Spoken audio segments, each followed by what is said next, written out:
ధనదాహంతో ఆలయ అస్తిత్వానికి ముప్పు తెస్తూ ఉన్నారు. లక్షలాది మంది భక్తుల మనోభావాలను దెబ్బతీస్తూ ఉన్నారు. చారిత్రక సంపదను ధ్వంసం చేస్తున్నారు. ఇది అనకాపల్లి జిల్లా రాంబిల్లిలో కొలువైన వేల ఏళ్ల చరిత్ర ఉన్న ఉమాధర్మలింగేశ్వర స్వామి ఆలయ పరిస్థితి.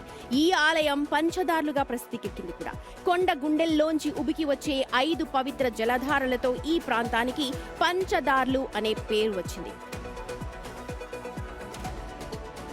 పవిత్ర ఉమా ధర్మలింగేశ్వర స్వామి టెంపుల్కి సంబంధించి యలమంచి నియోజకవర్గంలో పంచదార్ల ఆలయం ఉంది. ఆలయానికి ఇప్పుడు నిజంగా ధార మొత్తానికి కూడా గండి పడుతున్నటువంటి పరిస్థితి. నా వెనక చాలా ప్లెయిన్గా ఉన్నదే మీరు చూస్తున్నారు. కానీ ఒకసారి కనుక కెమెరా పర్సన్ రాము తనతో చూపించే ప్రయత్నం అయితే చేస్తాను. ఇది చూస్తే ఇంచుమించుగా ఒక లోయే ఉంది.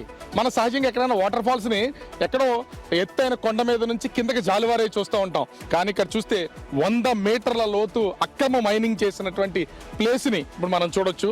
అంటే ఇంత దారుణంగా అక్రమ మైనింగ్ చేస్తున్నా అడిగేవాళ్ళు పట్టించుకునే వాళ్ళు ఎవరు ఉండరు. దీనితో రుద్రలింగేశ్వర స్వామి టెంపుల్లో నుంచి వచ్చేటటువంటి పంచదారల్లో ఇప్పుడు బురద నీరు వస్తుంది. వాటర్ ఆగిపోయే పరిస్థితి అయితే ఉంది. ఇప్పటికే అనుమానం వ్యక్తం చేస్తున్నారు ఇక్కడ ఉన్నటువంటి స్థానికులు, అదేవిధంగా భక్తులు కూడా.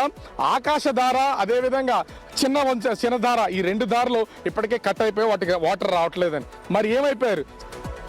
ఇక చాళుక్యుల నిర్మాణ వైభవానికి నిదర్శనంగా నిలుస్తోంది ఈ ఆలయం. 108 మెట్లు ఎక్కితే ఉమాధర్మలింగేశ్వర స్వామి దర్శనమిస్తారు. ఆలయంలో వచ్చే నీటిని పవిత్రంగా భావిస్తారు.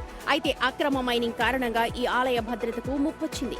ఇప్పటికే పురావస్తు శాఖ కూడా ఆందోళన వ్యక్తం చేసింది. DRC